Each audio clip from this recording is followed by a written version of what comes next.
Oi, eu sou a Renata Lapetina, a criadora do Multipotenciais do Brasil, e eu tô aqui com o Michael Araque, pesquisador do tema da polimatia e pesquisador também de psicologia, finanças e criatividade. E ele tá aqui para falar pra gente sobre as pesquisas dele e sobre ser polímata, que é algo que ele é especialista em falar sobre. Muito obrigada, Michael, pela sua presença, pela sua disponibilidade de vir aqui conversar com a gente. Muito obrigado, Renata. Eu que agradeço a oportunidade. Eu fico muito feliz de falar sobre o tópico, né, que a gente gosta tanto, a gente devota tanto tempo para estudar e, enfim, é uma coisa muito apaixonante mesmo, né? Então, Muito. vamos lá. Vamos lá então, vamos começar falando aí do seu background para galera entender como que você sabe de tudo isso e está anos estudando esse tema. Como você chegou no tema da polimatia? Por que que ele te atraiu? Tá. Foi por acaso, como a maioria das coisas, né, que a gente topa na vida. Eu estava lendo um livro do Carl Sagan, o astrônomo famoso, chamado Dragons of Eden, Dragões do Éden. E aí ele fala lá no final do livro sobre os polímatas e, mais especificamente, ele fala sobre como diferentes sociedades são mais amigáveis ou menos às pessoas do tipo polímata, vamos dizer assim. E aí, naquele momento, né, eu achei interessante que o termo ele meio que integrou várias ideias que estão fragmentadas na minha mente ou na minha vivência.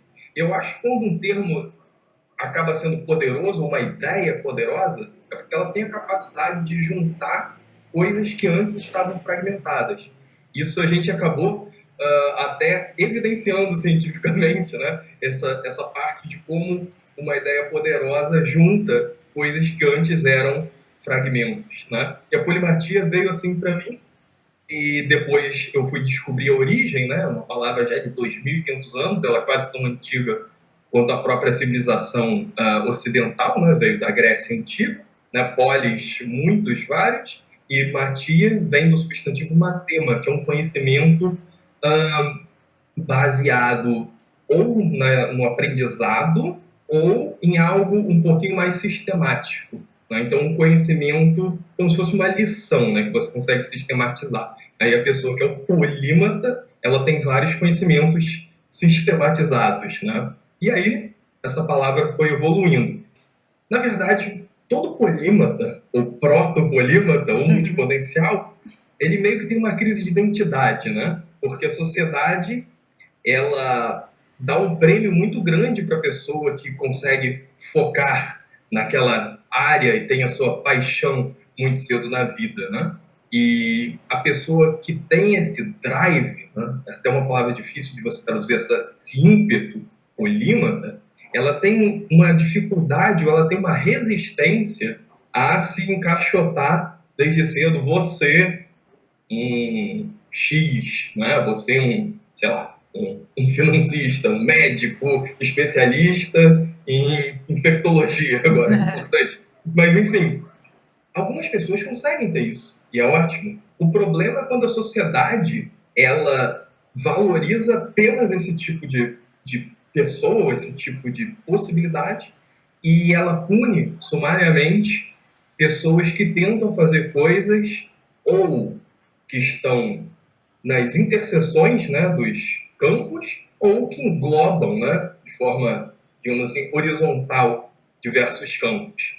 E aí essa palavra veio a calhar. Pô, tem uma palavra de 2.500 anos aqui, não sou eu que estou inventando, é uma coisa que existe, é uma coisa muito humana e uma coisa, ao mesmo tempo, tradicional e moderna, né, que a gente está vivendo isso. E muitas pessoas estão cada vez mais, né, descobrindo essa possibilidade de vida, né? Alcançar um nível de polimatia. E basicamente foi isso. A partir daí, isso foi em 2011, né? Eu ainda estava fazendo minha graduação, me graduei muito tarde, que é também uma coisa às vezes comum, né? Ou a pessoa se gradua cedo e muda de área no polímata, ou a pessoa abandona, faz alguma outra coisa, como é o meu caso. Eu, eu ia fazer psicologia, aí não deu certo, eu fiz pedagogia, quase terminei, mas quando eu vi que os prospectos não estavam bons, eu vi uma outra possibilidade, eu falei, pô, o que todo jovem quer fazer, né? viajar o mundo, ter experiências e tal. Aí eu virei comissário de bordo, trabalhei na Qatar Airways, Olha. então conheci vários países. E aí, depois que eu voltei, não fiquei muito tempo, fiquei um ano mais ou menos, aí eu falei, poxa, eu tenho que de qualquer forma arranjar uma carreira. E aí eu fiz uma análise aí de vantagens comparativas, eu fui para administração e hoje eu tenho um PhD em administração e a administração me permitiu fazer uma dissertação de mestrado em polimatia. Na verdade, eu fiz em liderança, avançando com o Instituto de Liderança Polímata, mas no doutorado não deu. Doutorado é uma coisa muito dominada pelos chamados gatekeepers, né? Pelas pessoas que são os donos do campo. Então, fazer alguma coisa muito diferente no doutorado é difícil. E você tem que demonstrar que você domina a metodologia de algum campo.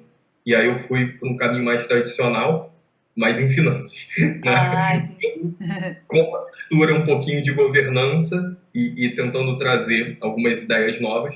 Mas, enfim, isso é uma coisa que é importante até a gente discutir depois, a questão de uma coisa é conhecimento e outra coisa conhecimento que você adquire. Você pode adquirir na internet, você pode adquirir numa conversa, você pode adquirir lendo um livro, seu conhecimento. E outra coisa é o campo, que são as pessoas que estão ali naquela rede social que é hierárquica, de quem vai poder e quem não vai poder dar uma contribuição ao campo. Isso é uma coisa que tem que se separar e as pessoas confundem. Isso é muito importante, você separar o que é o conhecimento em si do que é o campo, que as pessoas querem atingir um nível de polimatia. E aí foi isso. A minha história basicamente é essa. E nesse decorrer, eu tive a felicidade de entrar em contato com algumas pessoas que foram muito importantes no campo da polimatia. O primeiro deles é o Robert Ruth Bernstein, é o cara que fez o famoso estudo dos prêmios Nobel, prêmios Nobel, especialista em plurais brasileiros, né? Da língua portuguesa. Mas, enfim, o Robert, ele estudou diferenças entre as pessoas que criam no campo de uma forma mais tradicional, digamos assim, os especialistas, e as pessoas que conseguem fazer criações espetaculares e acabam sendo premiados por isso, os prêmios Nobel. E ele percebeu que as pessoas que conseguem avançar de forma mais espetacular os campos, eles têm uma tendência muito maior a terem uma maior abrangência de interesses e de interesses que são perseguidos de forma sistemática, com alguma profundidade. E, melhor ainda, eles conseguem, de alguma forma, trazer algum aprendizado, alguma interconexão dessas outras inserções em outras áreas para o campo ou para os problemas que elas estão atacando nas suas profissões. Tá?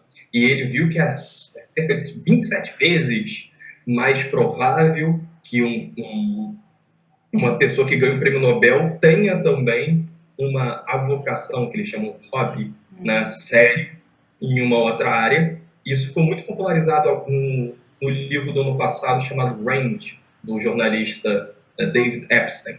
Então, consegui falar com esse pesquisador em 2013 e falei, eu estou com uma ideia aí, eu vou usar polimatia nas organizações. Aí falou, Michael, eu nunca vi ninguém fazer isso, vá lá. Né? Então, ter esse encorajamento de alguém que é líder no campo me ajudou muito. Aliás, a gente sempre tem muitos problemas, né, quando a gente vai propor algo novo em qualquer organização, seja na academia, seja na organização tradicional, seja na família. Então, as organizações, elas trabalham com um denominador comum que quando você foge um pouco dele, é muito difícil, né? Mesmo que você consiga comunicar, tem barreiras, etc, etc. Né? E quando você tem uma pessoa que já está no nível hierárquico, já está estabelecido, né, dando uma força para você, nem que seja uma força, né, puramente psicológica, isso dá um encorajamento. E depois eu fui indo, né? É o caminho da profundidade, aí você descobre e vai indo. E aí, em 2015, eu terminei a dissertação de mestrado e durante o doutorado, fazendo outras coisas, eu consegui terminar um artigo que era importante para mim, que era a minha visão do que é polimatia, né? E aí vai a questão também, né, do que é polimatia, né? Que eu acho que eu estou atropelando já, né? Estamos falando disso. Eu acho que nem todo mundo conhece. Quem conhece tem uma dificuldade. Eu, quando comecei a estudar multipotencialidade, eu estava usando polímata como sinônimo, mas aí depois eu pensei, acho que não é. E aí eu parei de usar e eu fiquei meio confusa e encontrei seu trabalho, né? Estou estudando o seu trabalho e as bibliografias que você indica, mas eu acho que você é a melhor pessoa, então, para falar pra gente o que é ser um polímata, pra gente ter esse conceito bem claro. Tá. Então, o que é a polimatia, né? Então, não é à toa que você ficou confuso porque é confuso e não tem um consenso no campo. Todo mundo acha no campo que estuda que polímata é isso. A gente não chegou a esse ponto, tá? Embora numa reportagem também recente no BBC, que eu também fui entrevistado, o repórter acabou falando que como é que é? A maioria dos pesquisadores dizem que o polímata tem que atingir eminência. Não é consenso, tá? Se eu tivesse tido oportunidade de editar isso ou pedir para ele editar, eu pediria, mas acabou saindo a reportagem assim. Mas, enfim, não existe consenso, primeira coisa, tá? Então, qual foi o meu trabalho? Eu peguei, vamos estudar esse negócio? Então, de onde veio? Grécia, beleza. Quem foi o inventor dessa palavra? Acredita-se que foi Heráclito. Há muita evidência que foi Heráclito. Tá bom, Heráclito de Éfeso, o obscuro, que é o nickname dele, né? Beleza, já começamos meio esquisito. Mas vamos lá. Eu fui lá, tem bastante material, né? Em inglês você consegue ter, você consegue até achar o original. Aí eu fui lá, vi qual era a discussão, e depois vi que ela foi retomada no Renascimento. Tanto que tem esse termo também, a pessoa renascentista, né? Que é um outro nome, um outro sinônimo aí que alguns usam para polimatia, e de fato teve uma renascença desse termo, e aí ele foi utilizado de novo, lá em 1700, né? E o primeiro cara que utilizou isso foi um pesquisador de Hamburgo, né? Que não existia Alemanha na época, chamado Johannes Hofer, né? E aí ele já usa em outro contexto, já é uma outra ideia. E aí a gente vai para o século XX, século XXI. Já é um outro contexto e é utilizado mais uma vez, de uma forma diferente. Então a gente tem a polimatia ao longo do tempo sendo utilizada em diferentes formas porque os contextos mudam. Agora deixa eu responder a pergunta, né? Então, eu procurei entender o que tem de incomum de toda a história de 2.500 anos da polimatia. E eu cheguei a 3 elementos: abrangência, profundidade e integração. Então, para você ser um polímata, você não pode ser uma pessoa completamente rasa, com 1 milhão de interesses, mas sem nenhuma... É tipo o especialista do Wikipédia, né? Então, ele conhece tudo, mas ele leu um artigo de tudo. Não, isso não é polímata, porque falta o primeiro elemento, que é profundidade. Obviamente, a pessoa que só tem profundidade numa área só, ele é um neurocirurgião, não sei o quê, do olho, né? Ah, mas e se for no olho esquerdo? Não, se no olho direito. Obviamente, ele também não vai, se ele só tiver essa expertise, ele não vai ser polímata, porque ele não tem o segundo elemento, a abrangência. E isso é meio que consensual. Só que eu falei isso, eu percebi que isso também não é tudo. Falta alguma coisa aí que não está encaixando. Tem alguma coisa a mais. E essa alguma coisa a mais é que eu chamo de integração. Ou seja, não adianta você ter vários conhecimentos, e mesmo eles sendo profundos, se você não consegue concatenar as coisas, e principalmente para gerar algo novo. Porque na minha visão, e a visão mais moderna da polimatia, não é você ser um enciclopedista, saber tudo. Isso é uma realização bacana para a pessoa, mas a gente entende que tem a outra parte também. O que você consegue fazer com isso? Né? O que você consegue, que tipo de aporte você vai fazer na realidade com isso, na vida, na sociedade, enfim. Então, a integração tem a ver tanto com você concatenar as ideias, não ficar a coisa, agora eu sou isso, agora eu sou aquilo. Você tem que ter algum jeito de uma coisa que está aqui informal, que está aqui. Não necessariamente tudo vai ajudar tudo, mas os grandes polímatas conseguem fazer essa coisa. E outra coisa é a integração com os problemas e situações que a gente pode resolver, né, enquanto uma pessoa na realidade fazendo alguma coisa.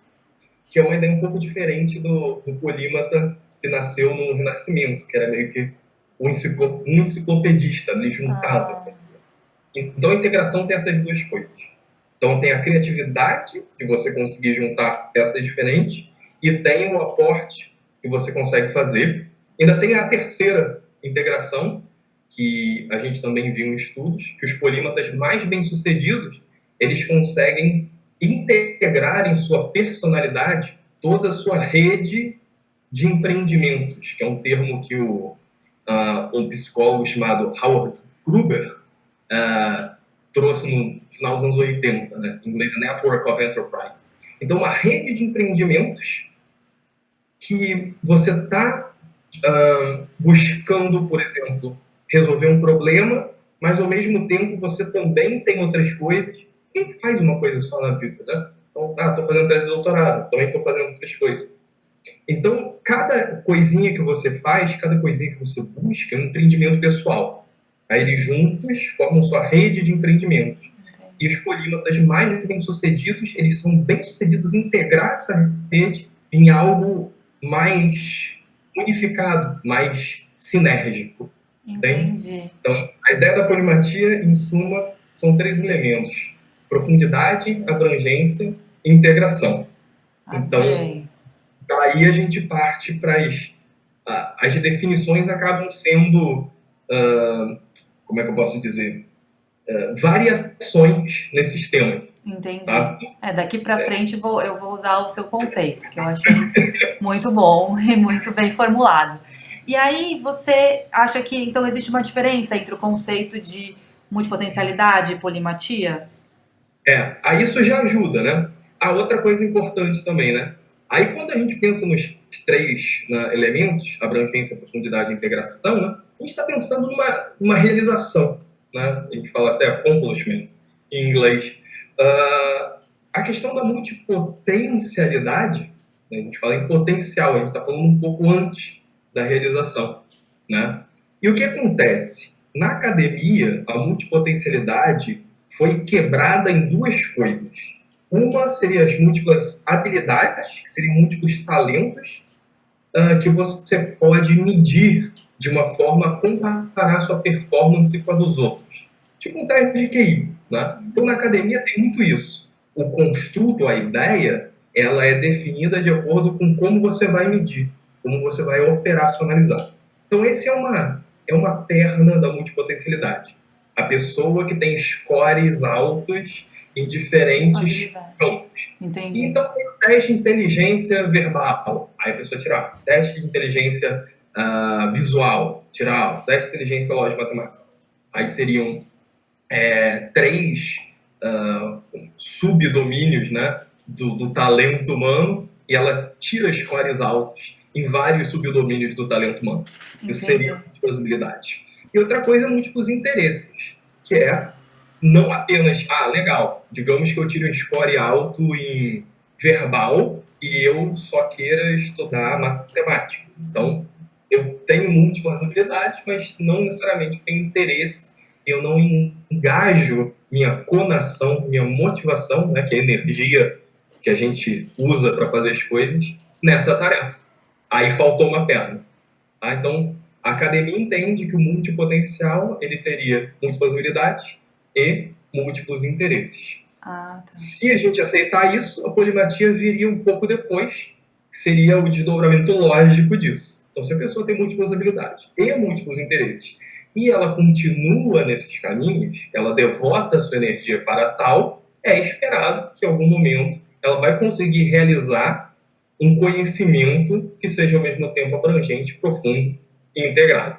Mas é uma jornada. Aí por isso que eu criei o tal da polimatia como um projeto de vida, né? Sim. Porque é mesmo, né? Aí qual é a ideia por detrás disso? A ideia da polimatia como um projeto de vida é exatamente a gente alavancar as diferenças individuais. Ou seja, algumas pessoas têm a tendência a se comportar de uma forma e outras pessoas de outra forma. Então, o que a gente viu? Aí a gente está avançando um negócio chamado traço polimatia, que não tem a ver necessariamente com as múltiplas habilidades ou múltiplos interesses.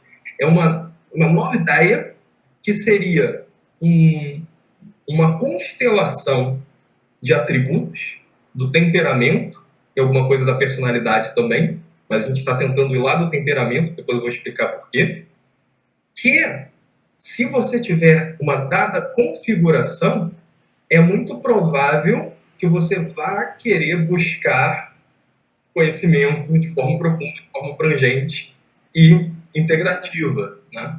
Então, para algumas pessoas, esse drive é muito natural. E aí essas pessoas a gente diz que eles têm um traço polímata. O cara vai virar o Leonardo da Vinci? Isso não é ainda o problema da história. Mas a gente consegue, por exemplo, usando questionários, a gente consegue fazer um assessment, uma mensuração disso, e a gente consegue operacionalizar. Isso é um caminho que a gente está fazendo. Tá? E aí seria o caminho do traço polimatia. E aí, quando a gente pensa nisso, a gente também tem que pensar que a polimatia não é um único caminho. Você não tem um script. Como me tornar polímata? Então, segue essa receita aqui. Primeiro você faz isso, primeiro você faz isso. Né? Então, cada polímata é diferente do outro polímata. Né? Então, nunca vai ter um polímata igual ao outro. É um outro problema que a gente tem para estudar essa ideia. E aí, o que a gente traz no caminho de vida, né, no projeto de vida? Você tem esse objetivo, você tem esse drive, você sabe que você vai chegar lá, mas você vai tentando tomar escolhas na sua vida de acordo com isso e com os recursos que estão disponíveis a você. Que é uma coisa que eu me preocupo muito também, a questão das oportunidades. Tá? É muito fácil você ser um polímata, digamos, do conhecimento, se você não precisa fazer nada além de estudar. Exatamente. Né? Mas isso não é a realidade da imensa maioria das pessoas. Então, o que eu tento fazer é, poxa, essa pessoa tem o talento, tem a vontade, o drive. Como é que a gente trabalha para a gente construir um projeto de vida? Não dá para ano que vem ela se tornar oportunidade. Né? Então, o que a gente pode fazer? E às vezes pensar, às vezes até nem é uma palavra boa. Pelo que eu pude observar, pelo menos, você pensar num projeto de vida acalma um pouco a pessoa com traço polímata. Porque a pessoa geralmente é muito ansiosa. Aí não vai dar tempo, eu quero fazer isso, e acaba se atropelando. E quando você pensa que, calma, tendência é cada vez mais a gente viver mais e com uma qualidade de vida melhor. Espero, né? E cada vez mais as profissões estão mais fluídas. Né? Então, uma profissão construída, desconstruída a cada dia. Né? Então, na verdade, muito mais acabam, né? E umas tantas novas surgem. Na verdade, eu até falei besteira, né? Eu acho que surgem talvez mais do que acabam. Mas, enfim, isso tudo é fluido, né? Sim. Então, se você pensa num projeto de vida e você pensa em blocos de anos, mesmo que sejam de 5 anos, caramba, você tem vários blocos de 5 anos para conseguir pelo menos 5 expertises. Mas você tem que ter calma, né? Não quer dizer também que você vai abandonar tudo e 5 anos vão fazer só isso. É muito difícil para uma pessoa polímata fazer isso. Mas você pode balancear essas bolas como se diz? Malabarista? Malabarista, exatamente. E mantendo um pouco mais de tempo numa delas, né? Sim. E aí você faz esse jogo. Então, essa é a ideia da polimatia como um projeto de vida, e é uma ideia que acho que funciona como construto acadêmico e funciona para as pessoas terem um pouco mais de calma e menos ansiedade na hora de terem uma visão do que elas podem fazer da vida, né? Que a grande questão é que a gente tem um tempo finito aqui, né? E o polímata, ele quer adquirir o máximo possível de substância nessa vida e tentar tirar o melhor proveito, né, das capacidades que lhe são dadas ou que ele pode tirar, extrair das suas possibilidades. Esse é o grande lema, a busca do polímata. E o projeto de vida acho que ajuda aí. Eu acho que esse conceito funciona academicamente e funciona na prática também, porque eu acho que, agora que você falou, muito do meu trabalho individual com as pessoas que eu faço planejamento de carreira e tal, no Multipotenciais do Brasil, é pensar nesse projeto de vida, é pensar, calma, temos tempo, vamos ter autoconhecimento, entender o que vai fazer, então faz todo sentido. E aí tem um outro conceito que você aborda nos seus artigos, nos seus trabalhos, que é o de diletante. E daí eu fiquei com essa dúvida. Se a pessoa que tem, então, essa multipotencialidade, esses vários interesses e várias habilidades, se ela não for seguindo esse caminho de aprofundar e integrar e chegar a ser um polímata, ela vai acabar virando um diletante. É mais ou menos isso que acontece?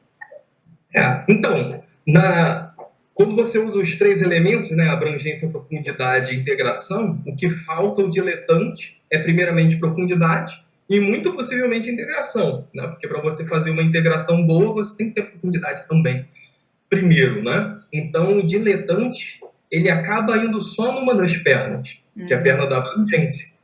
E o que a gente entende, né, psicoeconomicamente, é o seguinte: toda vez que você começa um negócio novo, você tem um boost, tanto motivacional quanto intelectual, porque o negócio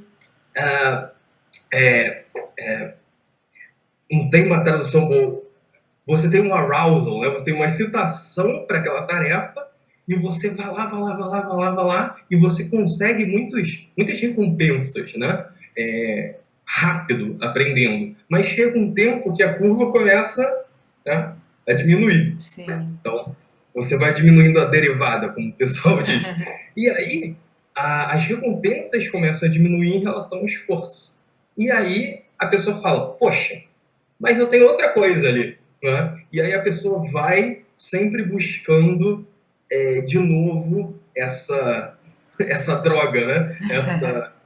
Essa sensação do aprendizado, né? Eu chamo isso de armadilha do aprendiz. Você fica preso na armadilha do aprendiz porque você, de fato, aprende muita coisa e muito rápido. Né? Mas o problema é que, para a gente chegar, né, naquela parte da integração onde você faz um aporte na sociedade, aí não tem jeito.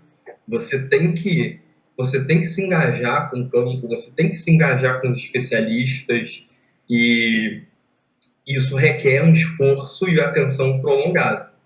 Ou seja, no fim das contas, eu brinco, o que vale, a gente fala muitas das coisas, né, grandes conceitos, mas o que vale, o que o polímata faz é, quando ele acorda, como ele vai planejar seu dia e que tarefas ele vai executar.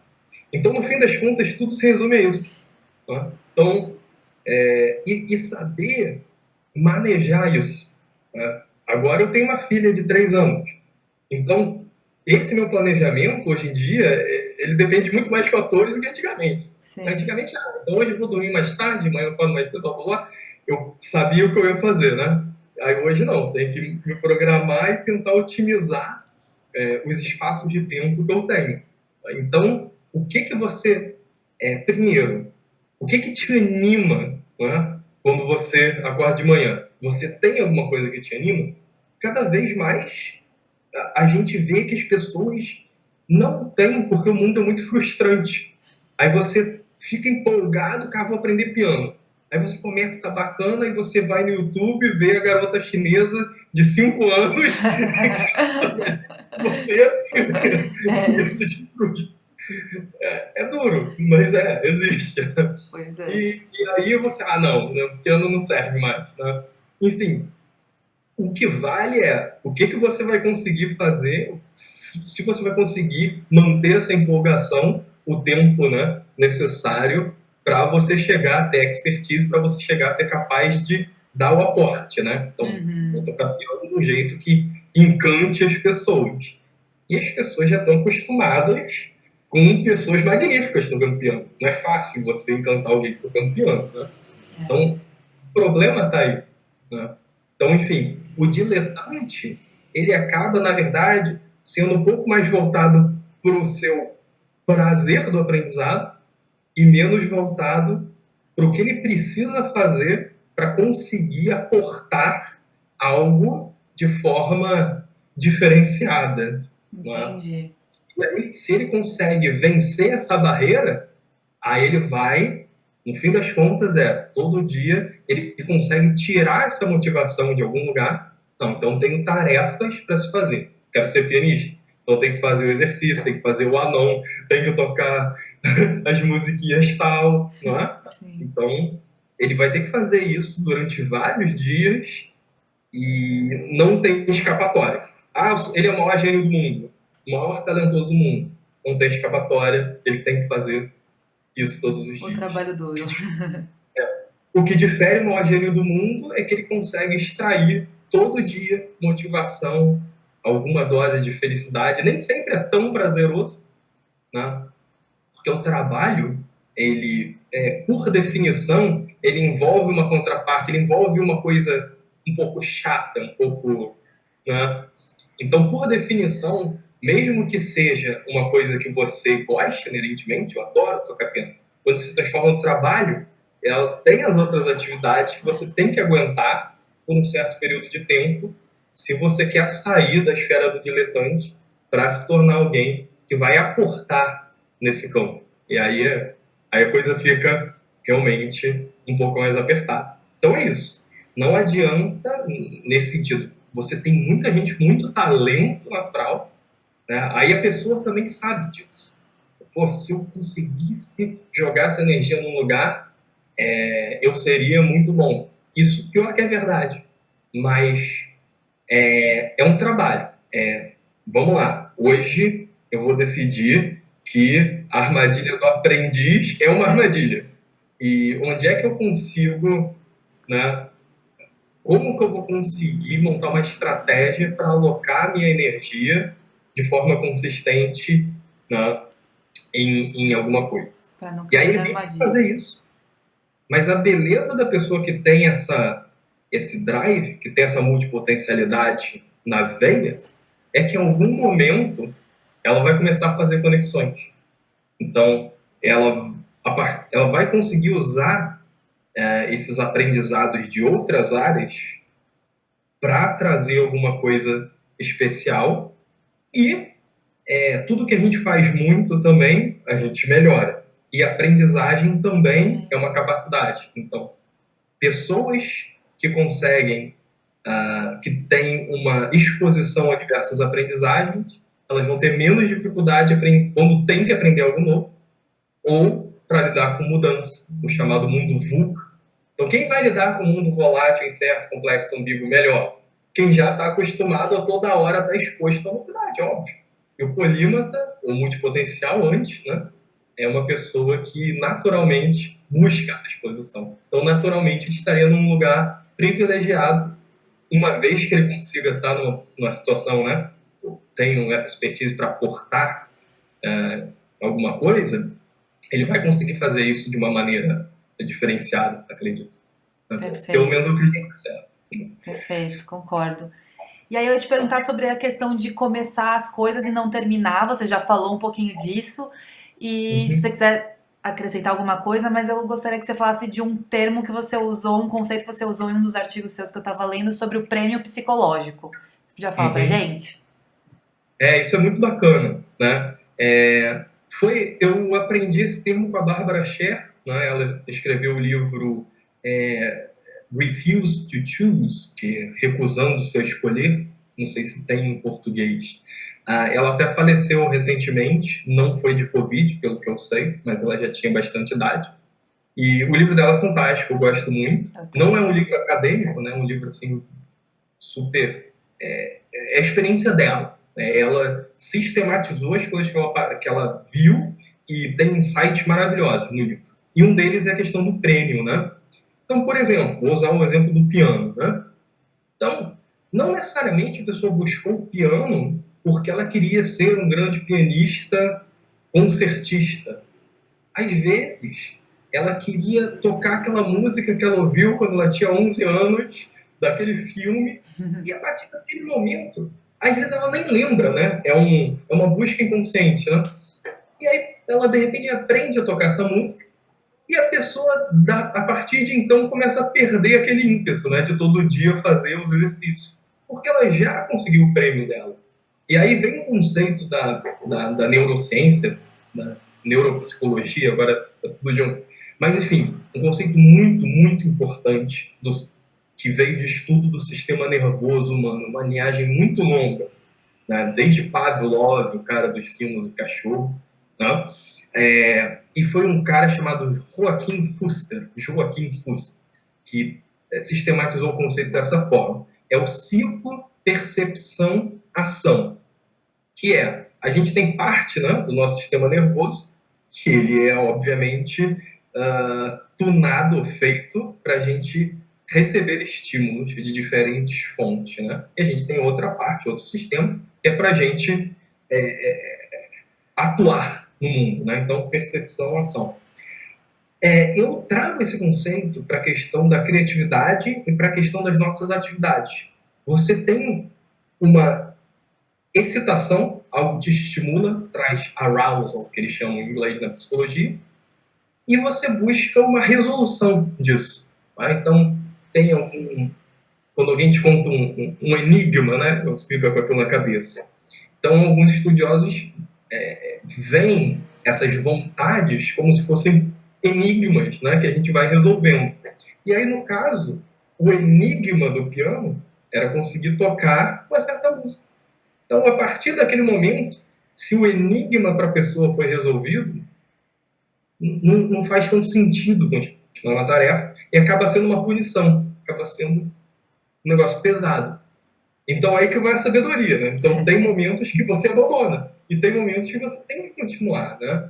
Isso, realmente, quem diz que tem a fórmula tá mentindo. É uma sabedoria e depende de você realmente entender um monte de coisa. Você tem que entender a complexidade de você mesmo e você tem que entender como que isso funciona no mundo, né? Então, você tem a sua complexidade, mas você vive num mundo de crianças chinesas que são maravilhosas pianistas. Como é que eu entro nesse mundo? Essa é a grande questão. Enfim, e aí os prêmios são esses, né? Então, muitos grandes gênios, eles são até perturbados ou têm alguma psicopatia ou alguma coisa já no nível, já no limiar, porque eles buscam prêmio todo dia. Eles não estão motivados, mas eu lembro que eu tenho aquele prêmio super elevado, né? E manter isso todo dia é muito difícil. Gasta muita energia. Então, acredito eu que é mais fácil quando você já tem alguma disfunção social buscar esse prêmio que é tão difícil de conseguir. Então, a pessoa corre atrás, aí tem dias que ela vai murchar? Tem, mas ela volta. Aí é a resiliência. Então, assim, não é uma coisa que você resolve uma sessão. É uma coisa que envolve unir o que você tem, né, a complexidade dentro de você, como ela funciona e como ela funciona em relação ao mundo. Isso é muito difícil. E não é à toa que a gente tem essa palavra chamada maturidade, né? Demora a gente amadurecer essas ideias, né? Então é muita tentativa e erro, não tem caminho fácil. Por isso que o especialista, quando ele é um especialista natural, ele tem um caminho mais tranquilo, né? Porque ele já colou naquilo desde os 5 anos, eu quero ser médico. É só ir. Tira tanto problema da sua vida, mas tem que ser algo genuíno. Se te empurram ser médico e você faz isso, eu aposto que a chance de você chegar nos 30, 35, 40 e ter uma crise é enorme. Sim. De trocar de carro. Eu vejo isso caso após caso. Eu também. recebo vários depoimentos da galera descobrindo esses conceitos todos e com essas frustrações. Isso acontece demais. E agora, pensando nos grandes polímatas, né? Quando a gente vai falar de polímatas, a gente pensa, e também de multipotencialidade, a gente já pensa Leonardo da Vinci, eu penso Alexander Hamilton, que eu adoro a peça da Broadway, acho ele muito legal, Benjamin Franklin. Então, essa galera que, nossa, contribuiu muito para a história e o trabalho sobrevive há séculos aí, estamos ainda falando sobre eles. Existe a polimatia mesmo sem esse nível assim de contribuição tão grande, porque a gente fica um pouco a gente vê essa galera tão grande sendo polímata, então eu fico pensando, meu Deus, eu humildemente aqui querendo seguir esse mesmo caminho. Então tem essa possibilidade, você vê a polimatia acontecendo mesmo sem essa contribuição tão grande? Eu sou da linha que a gente não busca tanto a eminência. Eminência é exatamente você conseguir chegar nesse nível que você aparece nos anais da história e tudo mais. Né? Primeiro, por que a eminência é tão boa para você estudar? Porque você consegue ter muitos dados de pessoas que foram espetaculares. Então, você consegue ter biografias, etc, etc. Né? Então, o Dean Keith Simonton, da Universidade de UCLA, ele estuda isso há muito tempo, né? A gente até conversou, a gente fez um painel juntos ano passado, né? Em Oregon. Mas, enfim, ele é o cara que estuda isso. E é uma das coisas que a gente estava discutindo, que a gente é de outra linha, né? E por quê, né? Então, eu tenho essa questão de separar o conhecimento que você atinge do campo. Então, o conhecimento são você adquirir a expertise, que pode ser por diversas formas, hoje através da internet, dependendo da área, em matemática, eu tenho ali todos os artigos do mundo, eu preciso de um computador só, né? Então, se a minha busca, meu projeto de vida tivesse relacionado à matemática, sabendo ler inglês, na verdade, nem falar, você precisa ler inglês, eu acho que eu teria acesso a praticamente qualquer coisa ou igual a alguém que está em Harvard, alguém que está em Cambridge hoje em dia. Igual. Obviamente, há áreas que você precisa de laboratório, áreas que você precisa fazer estudo de campo, áreas, enfim. Mas o conhecimento você consegue. E hoje em dia, cada vez mais fácil. Agora a gente vai para o campo. O campo, como diria Bourdieu, é o campo de batalha de poderes entre as pessoas que estão dizendo o que pode acontecer e o que não pode. Quem pode entrar e quem não pode. Em cima disso, a gente tem que lembrar que a gente vem de uma espécie que adora uma hierarquia. Então a gente tem essa questão hierárquica muito forte, né? Primata da gente. E, além disso, você tem certos, digamos assim, slots, ou seja, não tem muitas pessoas que podem, ao mesmo tempo, estar dominando um campo. Vou dar um exemplo. A gente não pode ter todo mundo sendo um grande artista pop no momento, porque a atenção das pessoas é limitada, né? Então, em cada campo, aí a gente cada gênero da música, a gente tem em cada momento os artistas pop que dominam. Então, uma hora é isso, na outra hora... Então, não dá para todo mundo, né, ser igual no campo. Dá para todo mundo ter o mesmo conhecimento? Dá. Esse é o problema. O conhecimento não é limitado, mas as posições no campo são. E muitas vezes, pessoas que são espetaculares no campo são pessoas que tiveram ideias muito parecidas. Não estou nem falando que eles imitaram. Às vezes você chega a ideia muito parecida, sem imitar. É um fenômeno muito interessante, chamado doubles. Tá? Às vezes não. De forma sistemática, a gente observou que pessoas líderes no campo tiveram ideias semelhantes a outras pessoas que ficaram no rodapé da história. E, enfim, mas a gente tem essa tendência de dar de forma desbalanceada, dar muitos louros para certas pessoas que já estão na evidência. Então a eminência, ela meio que se auto-alimenta. Igual a celebridade, que é celebridade por ser celebridade, Sim. então é mais ou menos isso também, né? Obviamente, as pessoas não são pessoas banais, são pessoas realmente espetaculares, a maioria delas, né? Mas eu gostaria de fazer esse adendo aí, que é uma coisa que poucas pessoas falam. O conhecimento, ele tem uma limitação muito diferente das posições de campo. Então, tem um número X de vagas em Oxford, em Cambridge, em Harvard, no MIT, blá, blá, blá. E os pesquisadores que estão lá, eles vão ter muito mais facilidade para conseguir se tornarem eminentes com ideias, às vezes, de inferior qualidade a pessoas que estão em outros lugares e estão tendo ótimas ideias. Tá? Isso é uma coisa que a gente tem observado sistematicamente. Tem um cara chamado Forsyth. Depois eu tenho que te passar todos a lista, né? Eu quero. Ele escreveu um artigo muito bacana, recente, sobre um cara que ficou no rodapé da história. Isso eu não lembro em qual área que foi, mas numa área da ciência. E um outro cara que ficou super eminente, mas as ideias são muito parecidas. A questão é que esse cara que ficou no rodapé da história, ele também, por não estar inserido no campo, ele não tinha um vocabulário, ele não tinha trejeitos no campo. Tá? Então, eu sou um cara que eu sou a favor das ideias.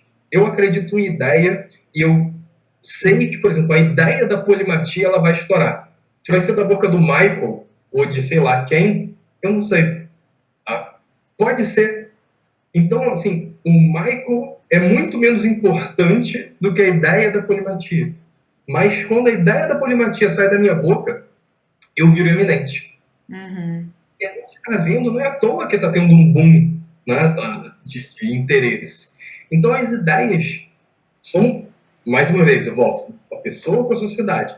Então, elas estão por aí, meio que como uma nuvem, igual os planetas, né? Então, elas são aquela nuvem de poeira, uma hora consolida. A diferença é que os planetas se consolidam lá no vazio do cosmos, né? E as ideias se consolidam dentro da cachola de alguém. E essa pessoa que, né, a última cachola, ou a cachola de quem saiu, né, a ideia, acaba ganhando uma fama desproporcional, que na verdade ela só está conduzindo ideias. Entendi. Muitas das vezes é a questão da fragmentação. Às vezes tem ideia A, ideia B, ideia C. Aí o cara é eminente no campo. Então ele conhece o cara A, e o cara A conhece o B, e a partir disso ele conecta a C. Ou talvez ele, sei lá, em alguma exploração, por isso que é importante. E mais uma vez, isso corrobora a nossa tese de que grandes contribuintes tendem a ser mais polímatas. Porque você acha os fragmentos que encaixam ali e que estão prontinhos para para explorar. Então, essa questão que eu queria falar, tá? Então, voltando à polimatia como uma realização, né? Então, eu acho que cada um tem que pensar no seu projeto de vida e entender que realização que vai ser o seu prêmio. Voltando ao prêmio do piano lá. Então, você meio que... Eu acredito que cada um já tem meio que uma intuição disso. É difícil você conseguir extrair e materializar. Mas meio que cada pessoa já inconscientemente costuma tomar decisões em caminho dessa intuição, né?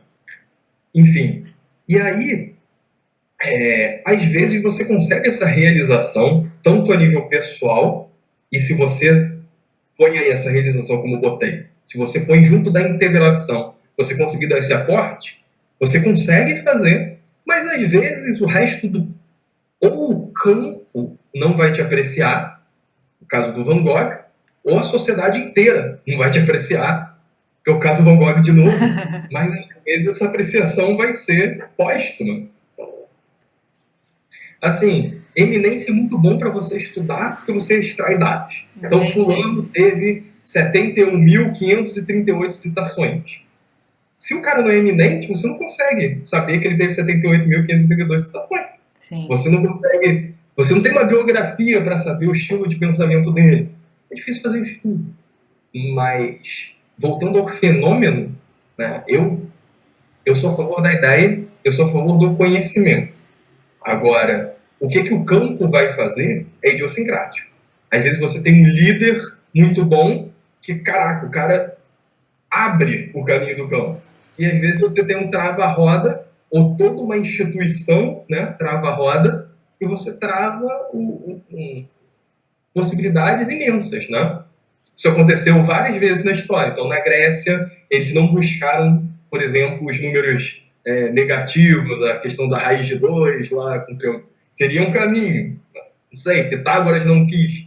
Vai ver que foi um dia ele acordou mal-humorado e não, esse caminho eu não quero. Não sei. Tá? Mas, enfim, ele era dono de uma escola de pensamento. Então, talvez um discípulo dele tivesse uma ideia que ia avançar matemática 1000 anos e foi barrada. Né? Enfim, a gente nunca vai saber. Entendi. Então, o polímata é eminente, ele existe, mas existe também o polímata ali fazendo suas coisas. Eu acho que você não deve... A palavra em inglês a gente usa o strive, né? Lutar pela eminência. Você tem que lutar pela realização em termos da autorrealização, em termos, sim, do aporte. Agora, o aporte não depende de você. Então, Einstein estava pronto lá a fazer lá o experimento que ia provar a curvatura do espaço-tempo, mas teve guerra. Aí ele tinha que estar lá no lugar, no eclipse e tudo mais, né? Digamos que o Einstein morresse. Ia ser outro cara que ia provar. Entendeu? Entendi. Né? Então, várias vezes na ciência a gente vê que pessoas que a gente nunca ouviu falar estavam um fio de cabelo de serem os caras que entraram para a história. Mas alguém chegou antes primeiro, alguma coisa aconteceu, e não foi. Então, a eminência eu não acho que seja uma coisa que dependa da pessoa. É o acaso. Então, depende do momento. Né? Entendi. Agora, eu queria entrar num tema que eu achei muito interessante entre os seus artigos, as entrevistas que eu vi, das suas coisas, que foi uma entrevista que você fez com a doutora Irina Trofimova. Ela é russa, pelo que eu entendi.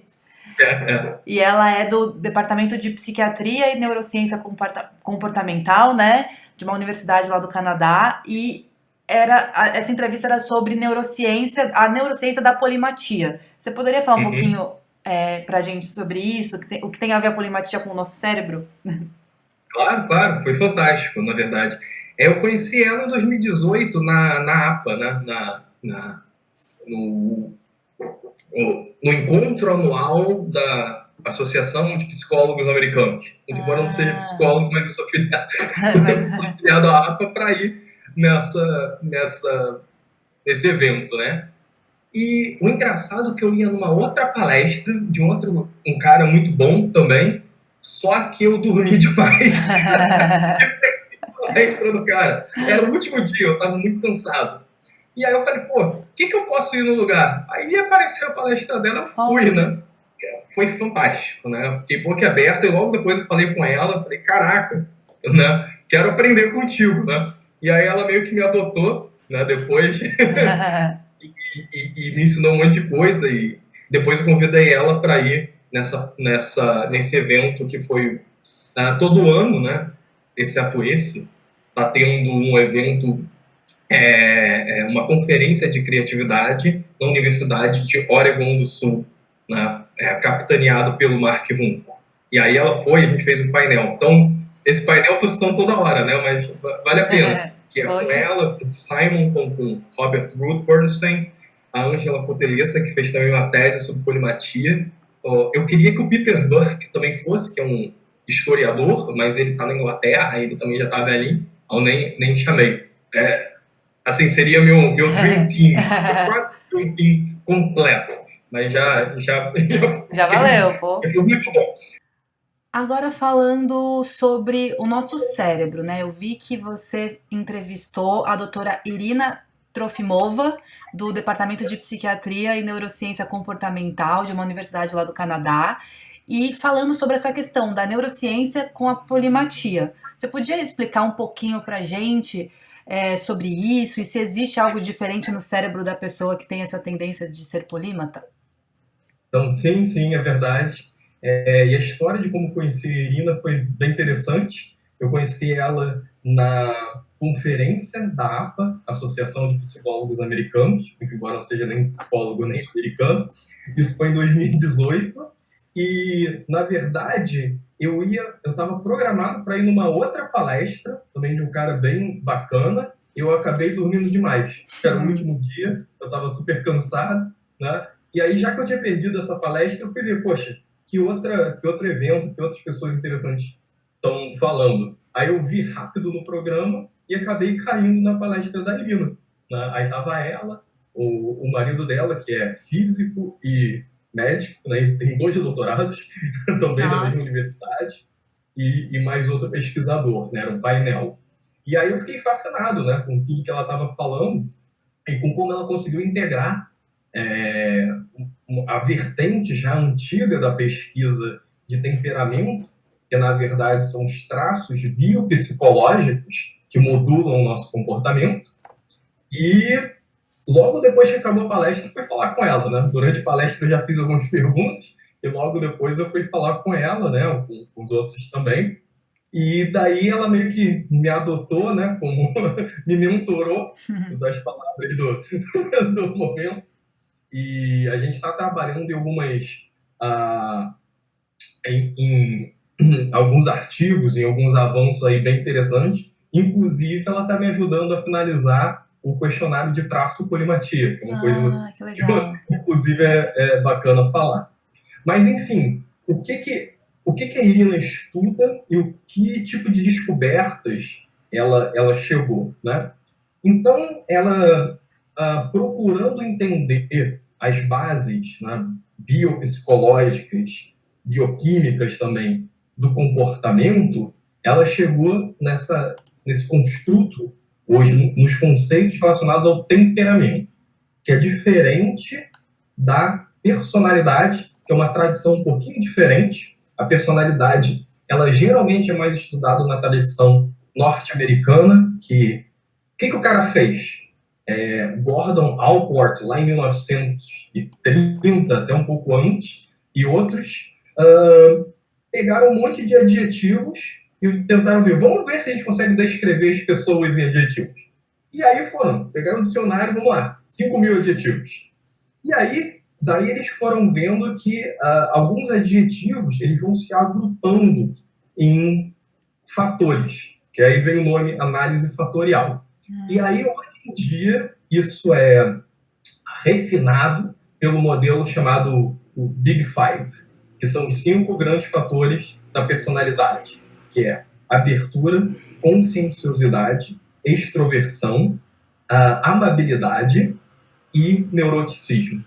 Mas isso foi um agrupamento, usando estatística, de adjetivos que andam juntos. Então, a pessoa é comunicativa, agradável, sei lá, não confrontante, não, seria um adjetivo só, né? Ou o inverso de confrontante. Aí seria agrupado em amabilidade, né? Então, Tá. a pessoa, sei lá, tem a tendência a evitar situações novas, ela tem uma instabilidade emocional, isso é agrupado em neuroticismo. A pessoa é falante, é para fora, extrovertida, extroversão. E aí vai. Foi assim que eles chegaram.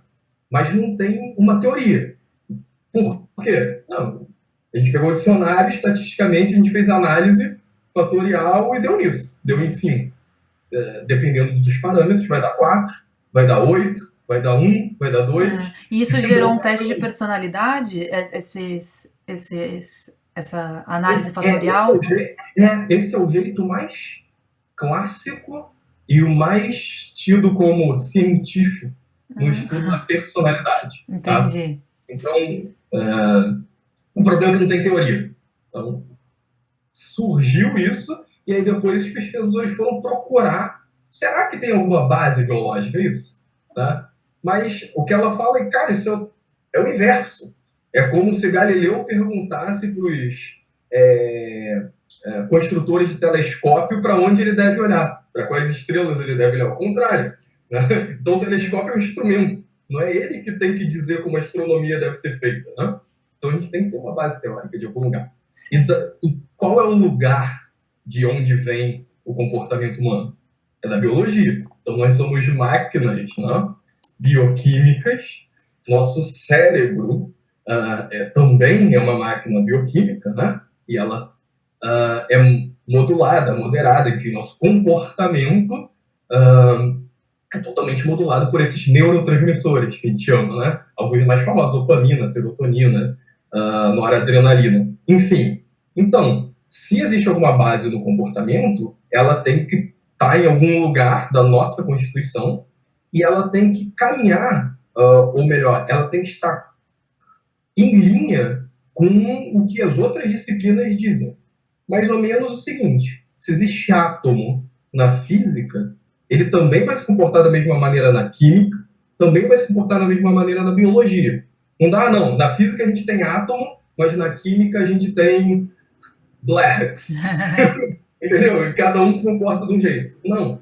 Né? A boa ciência, ela é transdisciplinar. Então o átomo, todas as predições do átomo, eles têm que funcionar na física, têm que funcionar na biologia, têm que funcionar na química. Senão, alguma coisa está errada. Aí na psicologia a gente tem essas vertentes que não se falam. Ah, não, minha linhagem é essa. Então o mundo é de acordo com essa lente. Nossa, não Tá? sabia Então, dessas coisas. calma aí, a gente tem que achar alguma base, né? Existe uma realidade, né? Eu sou um pouco positivista nesse sentido, né? Existem algumas coisas que estão acontecendo aí, e como é que a gente consegue entender isso, né? Aí, pronto. Aí a gente cai nessa linhagem, e é uma linhagem que, talvez por questões políticas, né? Logo depois de Ivan Pavlov, que é o cara que foi famoso pelo experimento dos sinos e dos cachorros, né? Que ele conseguia fazer os cachorros salivarem só de ouvir a sineta, sem a presença da comida. E de outros pesquisadores também, dessa época, né? Passou 1930, 1940, muitos pesquisadores não são utilizados nas universidades do Ocidente. Aqui no Brasil você não vê pós-Luria, nos Estados Unidos você não vê. Eu estava conversando, inclusive, com uma pesquisadora. Eu fiz neurociência, ela é de Harvard. Beleza. E você não estudou isso?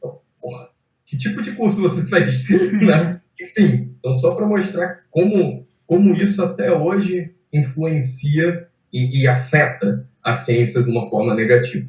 Enfim, então parece, pelo menos no meu entendimento, que existe esse vácuo, né? No Ocidente, não, agora a gente estuda a personalidade assim. E como ela é russa, ela veio dessa linhagem, que vem lá de Pavlov, né? E o Alexander Luria, que é o pai da neurociência, antes da neurociência ter esse nome, e ela, obviamente, com todo o contato aí nas faculdades de ponta e com pesquisadores de ponta no mundo ocidental, né? Ela está no Canadá agora, já, sei lá, 20 anos, ela conseguiu fazer uma integração que eu achei muito, muito bacana, que é trazer essas partes funcionais da nossa bioquímica e grudar com uma teoria. E aí ela consegue explicar várias coisas a partir desse modelo. E o modelo que ela fez se chama Functional Ensemble of Temperament, que seria algo como um conjunto funcional do temperamento. E aí se baseia numa matriz com 4 linhas e 3 colunas. E as colunas são baseadas em consensos que foram sendo construídos na neuropsicologia e outras ciências. E lembra quando eu falei do sistema de percepção e ação? Então, são sistemas muito consensuais e a gente vê evidência astronômica disso, né? Em como os neurônios funcionam. Eles têm sistema aferente, né, que recebe as informações, sistema eferente, que transmite as informações. Então, a gente está correndo, nós somos uma máquina de cálculos rápidos, né? Então, apareceu um obstáculo. que eu faço? Tenho que pular. Então, o obstáculo, na verdade, pode primariamente a nossa visão, né? Mas poderia ser ouvir um barulho esquisito, enfim. Nosso cérebro concatena a informação e ele toma uma decisão. Essa tomada de decisão a gente chama de integração das ações. Opa, vou pular o tronco de árvore, né? E é uma coisa que a gente faz tão automaticamente todos os dias que a gente toma isso como se fosse coisa mais natural. Mas é só você olhar para uma criança para ver quantos anos demora a gente ter essa maestria, né? Então, são esses dois sistemas seriam no framework, no modelo da Irina, seria o sistema de orientação, né, onde você... Que tipo de estímulo eu vou estar mais afinado? Que tipo de estímulo o meu cérebro vai reagir rapidamente? Como eu integro as ações? Quanto mais você trabalha aquelas redes, mais rápido e mais fácil você consegue integrar as ações. É só ver alguém tocando guitarra. No início, a integração motora é muito lenta, né? Dó, ré, mi, fá, sol, lá, si. Depois é blum, né? Você consegue fazer isso em décimos, milésimos de segundo, né? Então, são redes de integração que você automatiza. E a terceira coluna seria a coluna da manutenção das ações. E aí, o que seria a manutenção das ações? Tanto a manutenção física, tá? Deixa eu ficar aqui correndo, sou maratonista. Então, tenho que continuar mandando serotonina no meu corpo para conseguir manter esse negócio. Ou eu tenho que manter minha atenção. É uma coisa muito mais moderna no nosso organismo, muito mais difícil. Muito mais difícil você manter a atenção por 4 horas do que você correr em marcha, né, por 4 horas ou andar rápido por 4 horas. E aí esse sistema, por exemplo, da atenção foi associado ao neurotransmissor acetilcolina. Né? Aí o da orientação foi associado à noradrenalina e o da integração de ação, a dopamina. E aí você tem essas três grandes colunas, né, que seriam sistemas, e a gente vê que esses sistemas, você não tem um único sistema aferente e eferente, né? Você tem variações muito importantes e muito salientes, dependendo do tipo de atividade. Então, você tem um sistema mais tunado para atividades físicas, motoras, né? Então, vou me manter correndo. É um grupo de neurotransmissores. Vou integrar uma ação de movimento. Epa, eu tenho que pular, eu tenho que me desviar. Né? E a sua orientação motora também, né? O quanto você busca certas sensações também, que são num aspecto não probabilístico, que a gente chama, vou chegar lá, também estão associadas a um diferente grupo de neurotransmissores. E aí, essa faixa motora é mais básica. Em cima dela, tem a faixa social. Né? Então, o quão a gente é orientado às emoções e estados dos outros, a famosa empatia, num extremo, e no outro extremo a gente tem o autismo, que é o total desligamento de outras pessoas, né? Você foca em coisas mesmo, em pessoas. A gente tem a integração social verbal, que é o quão rápido eu me comunico, quão rápido eu consigo, numa conversa, integrar os elementos da fala, elementos conhecidos. Eu não estou inventando nenhuma palavra, mas toda frase que eu estou fazendo é uma integração nova. E o quanto tempo você consegue manter de forma, vamos dizer assim, fácil, uma sustentação dessa atividade social. Então, algumas pessoas fazem isso por muito tempo, os extrovertidos. Outros rapidamente ficam depleted, que eles falam, né? A energia cai depois de um tempo relativamente curto nessa atividade. Então, falei da linha, né? Das atividades motoras, das atividades sociais e verbais, e a última, o nosso cérebro mais novo, né, o córtex, das atividades chamadas probabilísticas, onde você está capturando um monte de coisas mais novas no mundo e está tentando fazer sentido dessa informação. Chama de processamento probabilístico. a orientação a isso, a capturar elementos do mundo e você formular ideias, teorias de como as coisas funcionam. E quando eu digo teoria, não é um negócio, o Einstein é igual a MC ao quadrado. Não, eu tô... então quando eu fiz...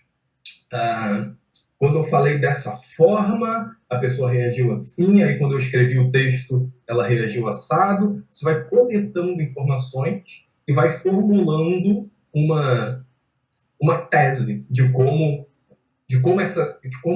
essa parte do mundo funciona, né? Então a gente está fazendo isso todo dia, de forma até inconsciente. Essa é a orientação probabilística. E a gente tem também a velocidade de integração das ações intelectuais, que é o chamada plasticidade, né? Um outro pesquisador da Europa do Leste, chamado Joan Estrelau, chamava de mobilidade do sistema nervoso central. É o quão rápido você consegue sair de um modelo para outro. Então você faz um plano, né? Hoje eu vou ter uma entrevista. De repente a internet cai. O que você faz? Então você tem que integrar intelectualmente um novo plano. Então isso está relacionado à plasticidade.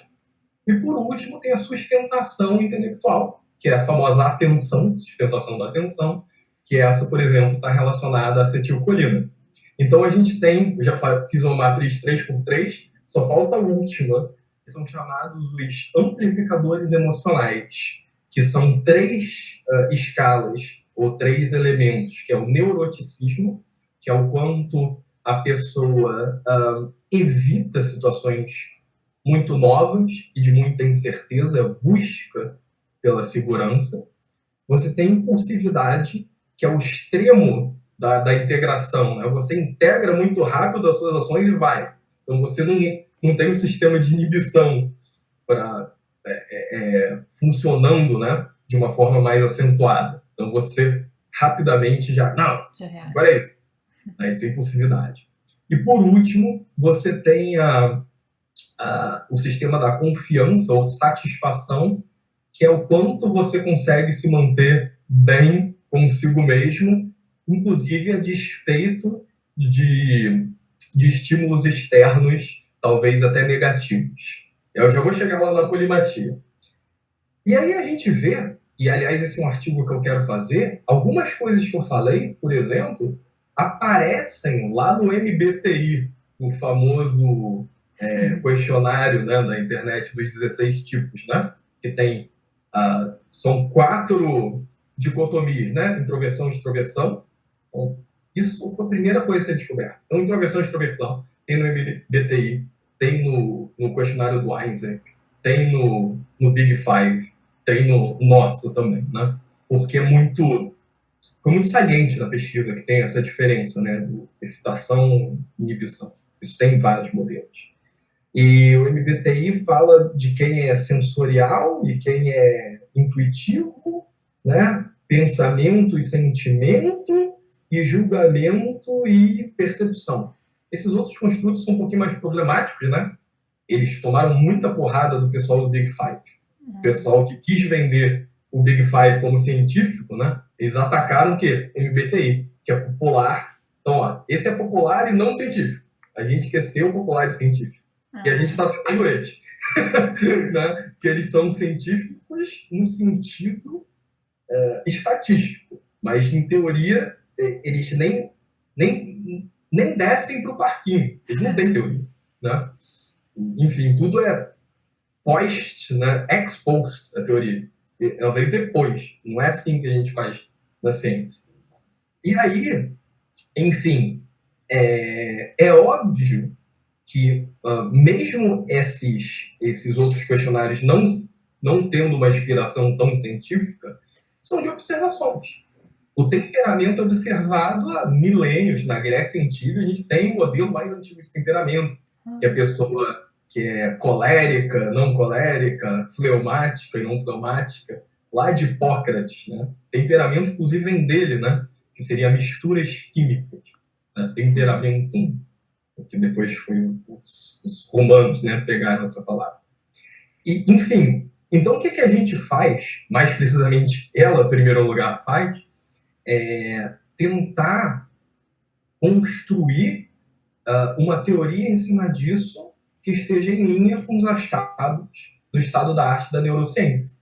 E aí um cara que ela conheceu também, um pesquisador de Cambridge, chamado Trevor Robbins. Ele é um dos, acho que, 5 caras mais citados da neurociência. E eles fizeram uma série de artigos, um especial da revista Philosophical Transactions of the Royal Society B, que é a revista da Royal Society, que o Newton, o próprio Isaac Newton, o Darwin, aquele cara, Alan Turing também publicou. Só que tem a da física, esses caras publicaram na física, certo? Darwin, e tem a da biologia, que é a nossa linhagem.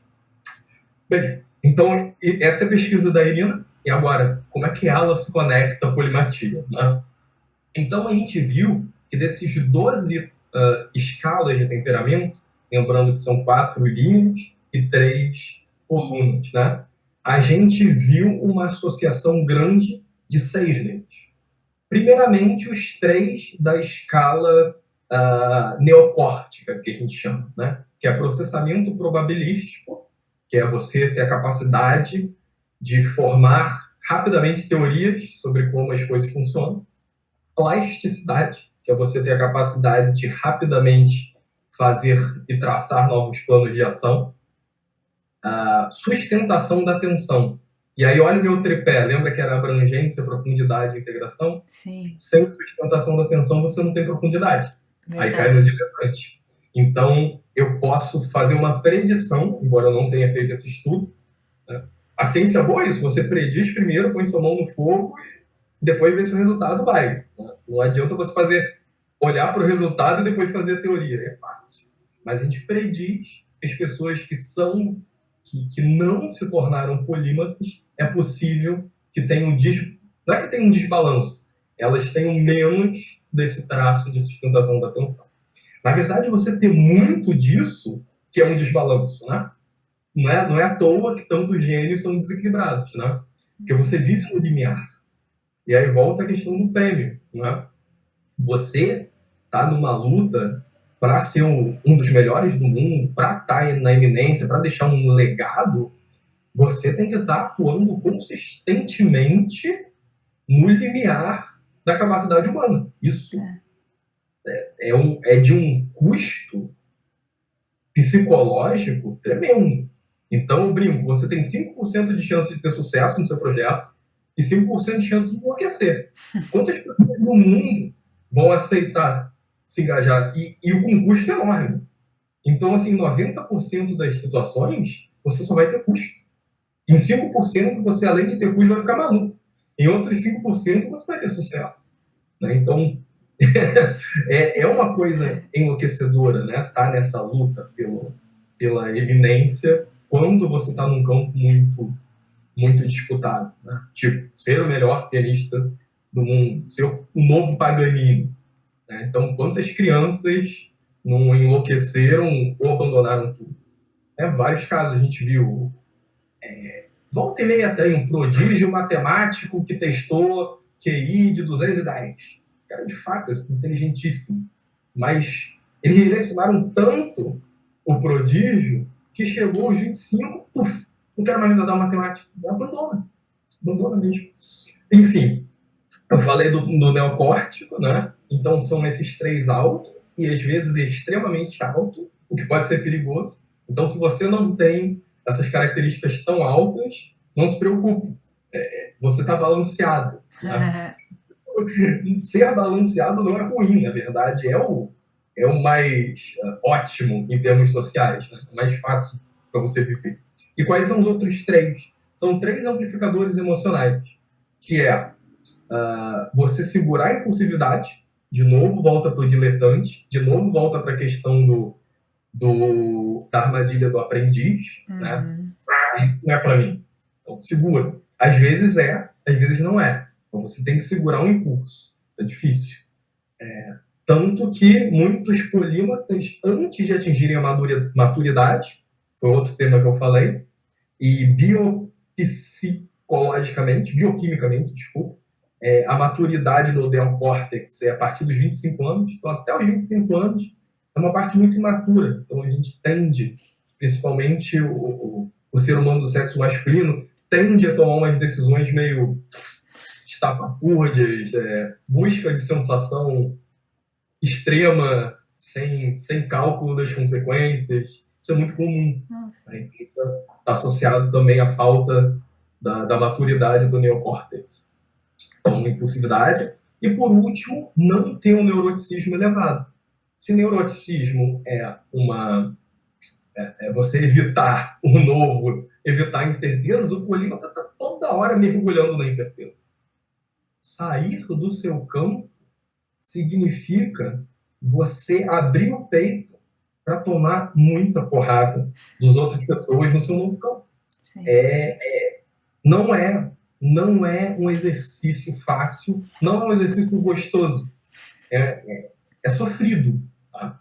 Então, volto à questão da polimatia iminente.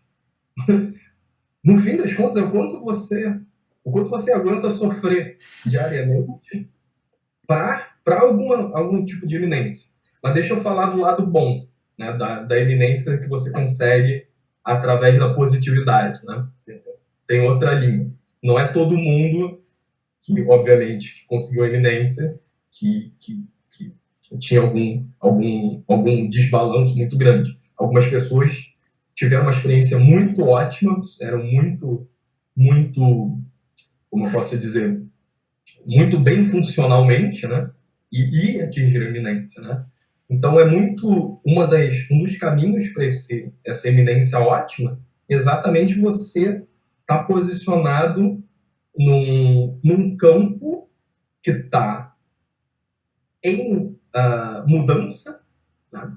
Você está construindo o cânone no campo, está construindo as coisas que vão ser montadas.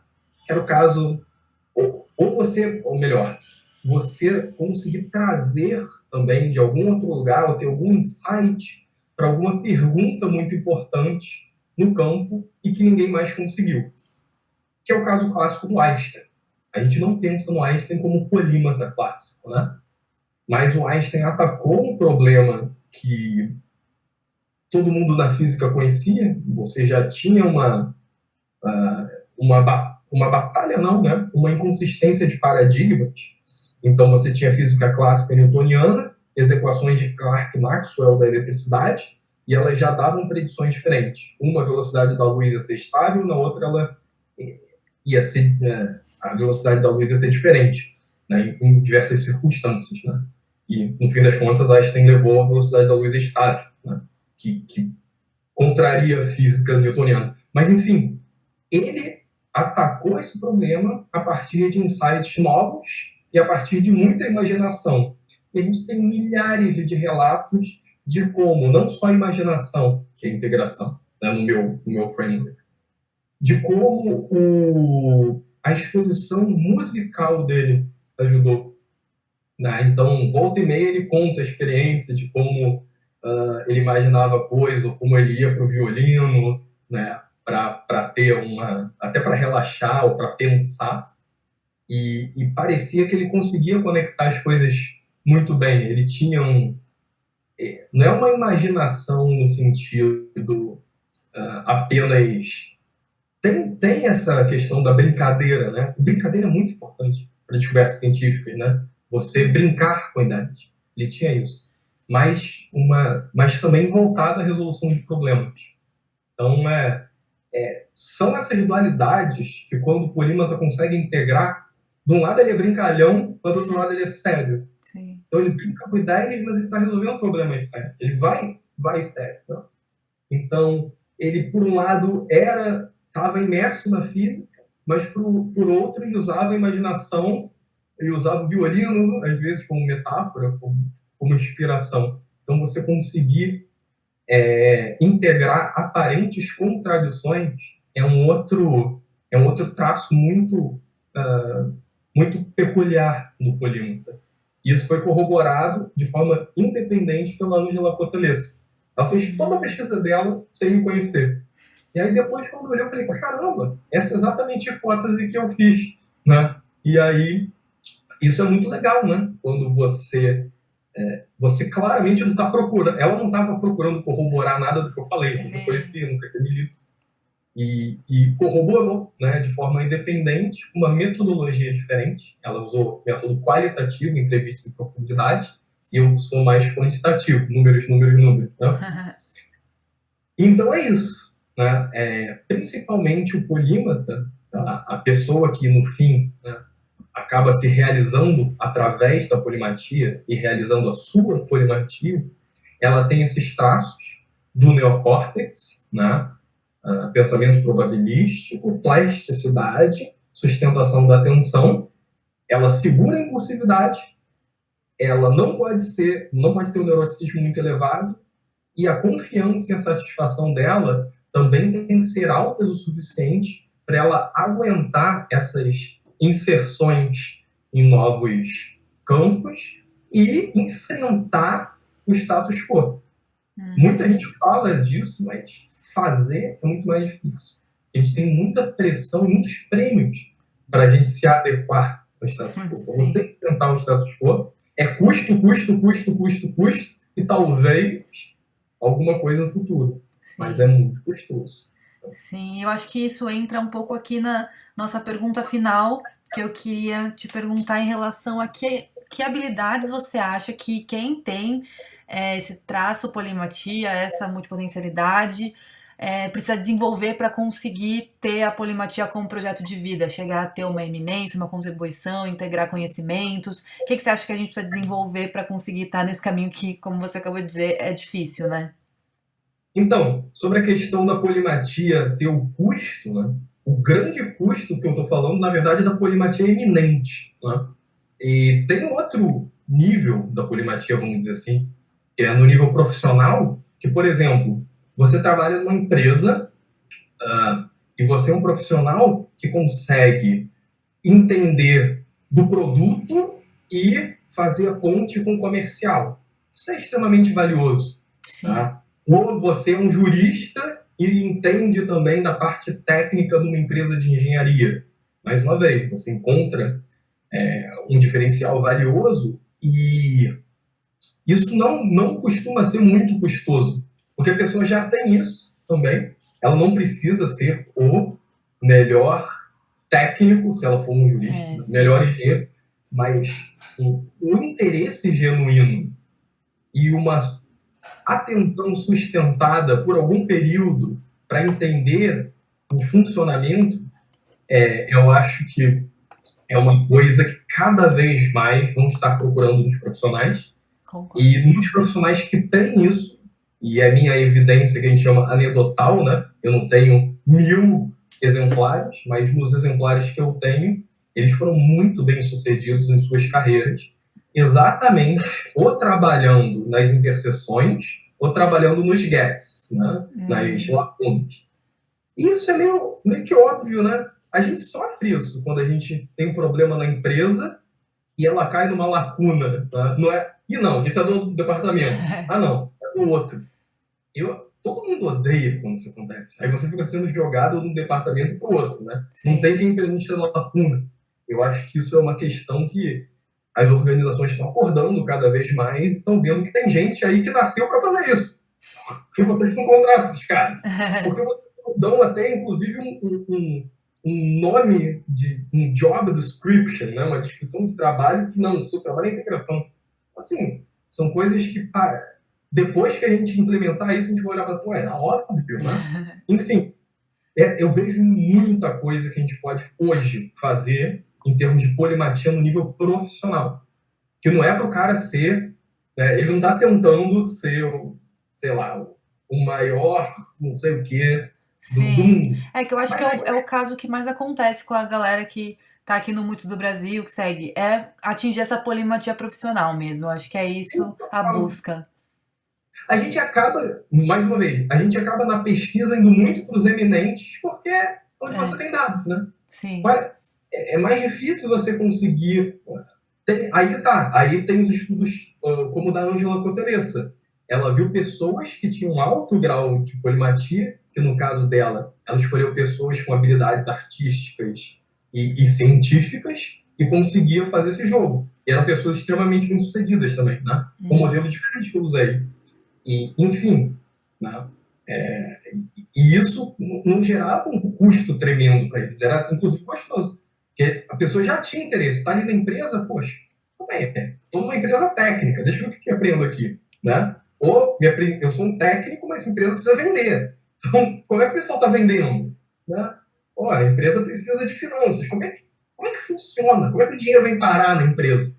Né? Aliás, eu fui para a área de negócios exatamente por isso. Por ser uma área é engraçado, não é porque ela é uma área aplicada, mas é porque é uma área que junta muitas coisas. Então, você estando na área de negócios, você pode, como é que o dinheiro vem para a empresa, como é que, né, finanças, ele vem e sai, como é que a gente consegue vender, marketing, né, sustentação da empresa, como é que a gente consegue manter essa empresa ao longo dos anos, organização, cultura, então isso tudo é estudado em ADM. E aí você vai ver qual a disciplina que informa finanças é economia, microeconomia. Marketing é mais psicologia. Organizações é mais sociologia. Então você consegue. Para mim era muito interessante eu poder brincar com essas três disciplinas, né? Poder ser permitido brincar. Então, o único problema é que quando você vai muito para trás, né? Aí vou na psicologia, mas eu quero entender as bases neuropsicológicas. Aí já fica mais difícil. Sim, aí tem que A gente tem neuromarketing hoje em dia, por exemplo. Enfim, e aí você vai achando. Né? Então, por exemplo, isso é uma parte que eu considero bastante gostosa, bastante... É só felicidade, unir o útil ao agradável. A luta pela eminência mesmo é uma outra coisa. Você tem que decidir no projeto de vida se isso é para você ou se não é. Tá? Mas tem um outro caminho, que tem até uma frase muito famosa, né? Comece fazendo fácil, o possível, e daqui a pouco você vai estar fazendo o impossível. E a própria polimatia, quando eu comecei, vamos aos poucos.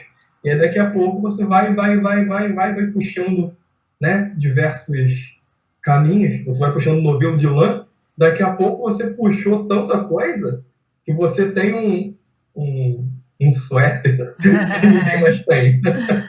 Você tece um negócio que ninguém mais teceu, isso meio que ocorre naturalmente, de uma forma prazerosa.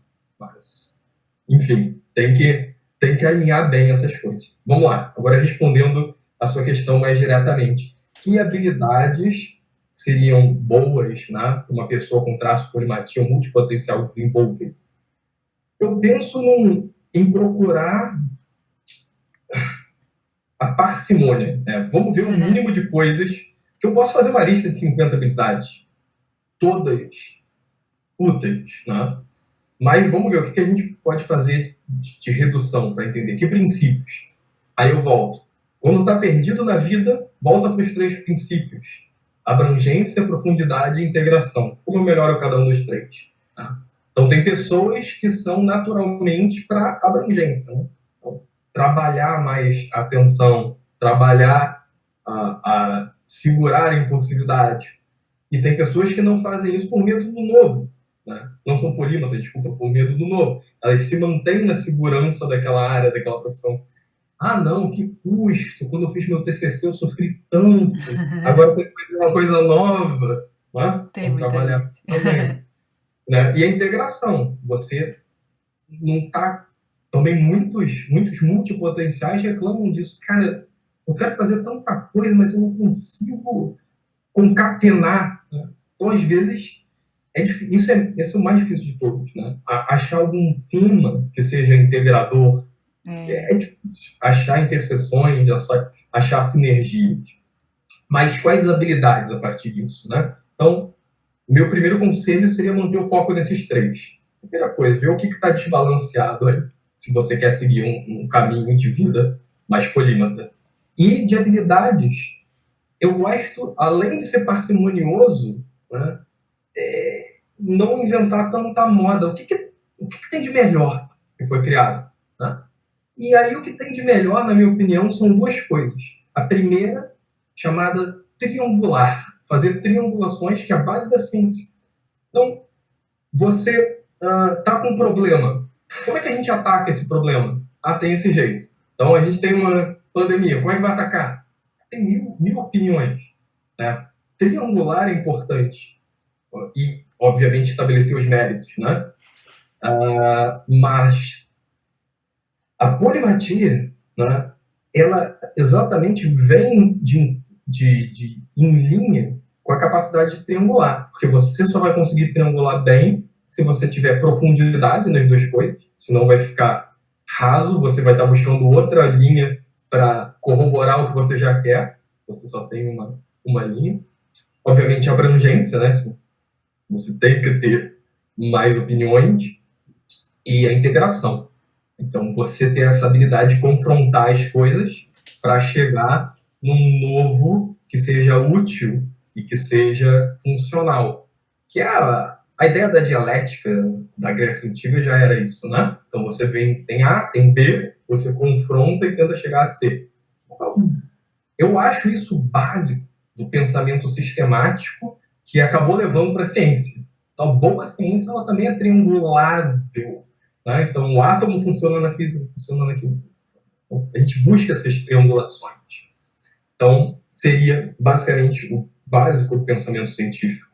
Tá? Procurar triangular, procurar ver como as coisas funcionam frente a outras coisas. Se você só tiver uma coisa, você não consegue julgar sem referência. Tá? Qual é o valor das coisas? Não sei, depende da referência. Né? Então, o que eu estou sacrificando para conseguir isso? E aí entra a segunda habilidade, que é exatamente essa análise de custos e benefícios, que se a triangulação, na minha visão, é a base da ciência, análise de custos e benefícios é a base da ciência econômica.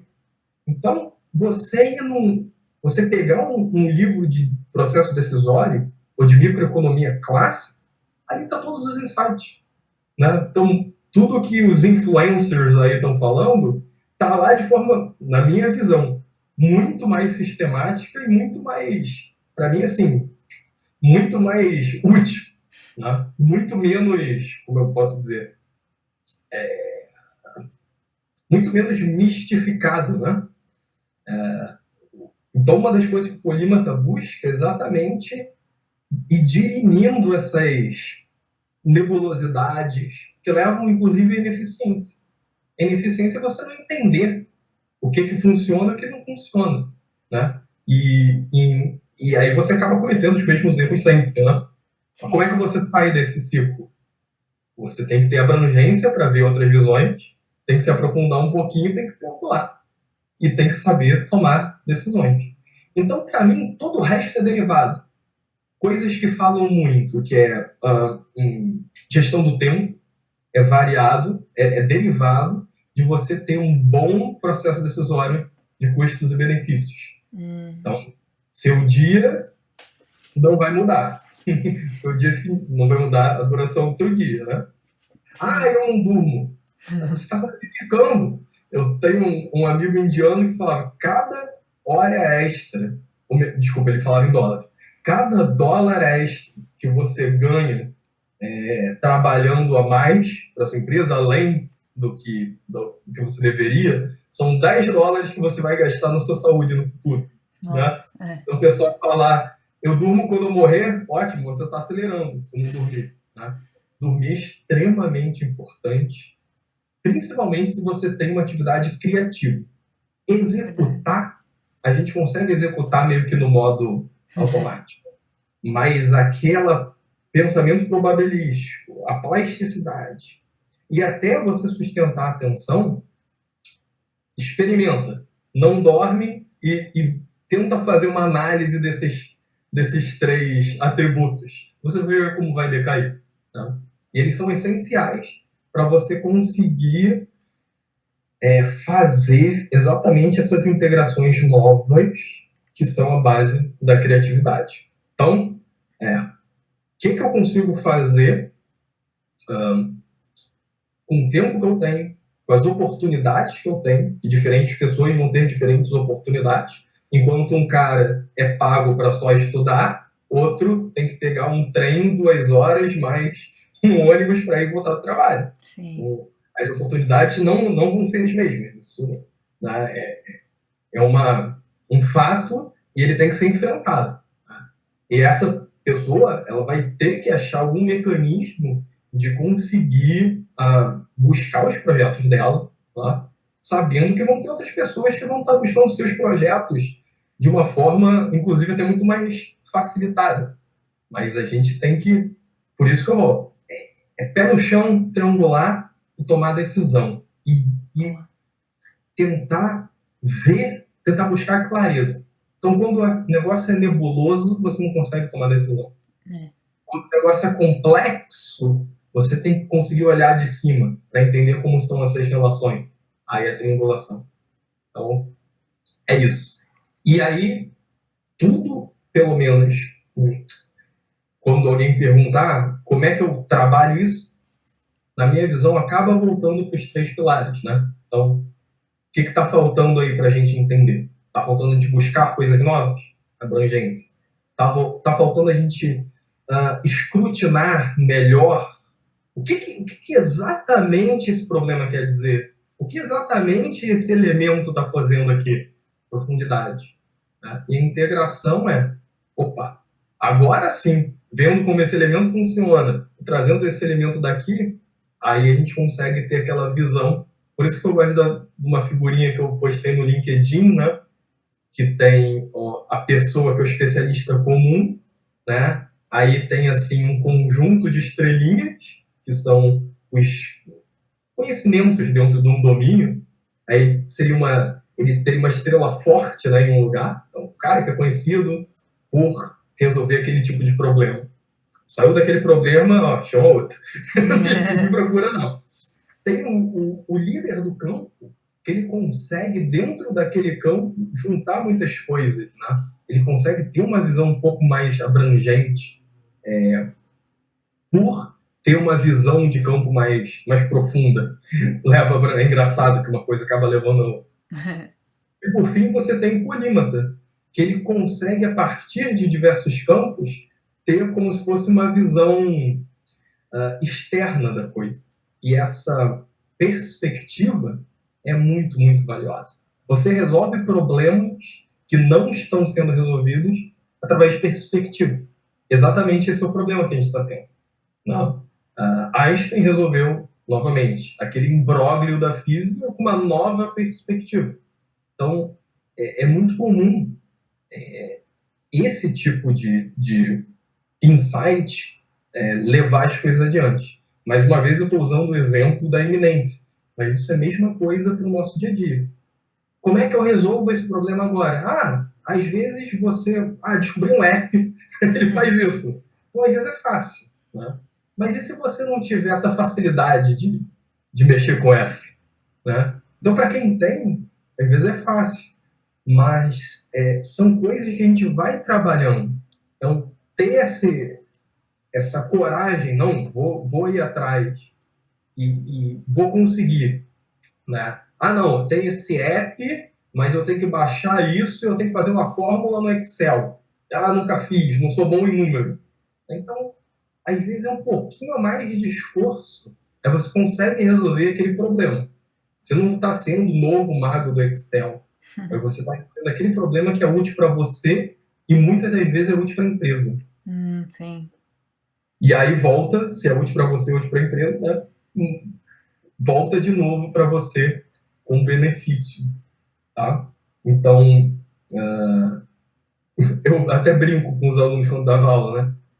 Se a gente está com os problemas comuns, né, para a gente trabalhar com as coisas que já existem, a gente não precisa estar falando de tudo isso, né? A gente precisa de criatividade. A gente vai lá e busca a solução, né? E tem muita coisa que você aplica, melhores práticas, ainda mais em administração, a gente tem muito... Chega uma empresa, mas calma aí, tem melhor prática para isso, não precisa reinventar a roda. Tá? Mas mesmo assim, você, às vezes, para você, a melhor prática, ou para sua organização, a melhor prática ela é desconhecida. Tá? Então, sim, precisa de alguém com ímpeto, né? Com iniciativa. E calma aí, eu trouxe essa prática de outro lugar, ela vai funcionar aqui. Então, não necessariamente vai ser algo novo para o mundo. Revolucionei a administração, sou o novo Peter Drucker. Não, mas você está trazendo coisas que para aquela situação, para aquele contexto, são novas e são úteis. Então, habilidades, o que é o forte da polimatia, onde ela brilha? Usar as habilidades para trazer soluções novas para aquele contexto e úteis para aquele contexto. Tá? E sem medo de buscar em diversos lugares. Sem medo de explorar. Basicamente é isso.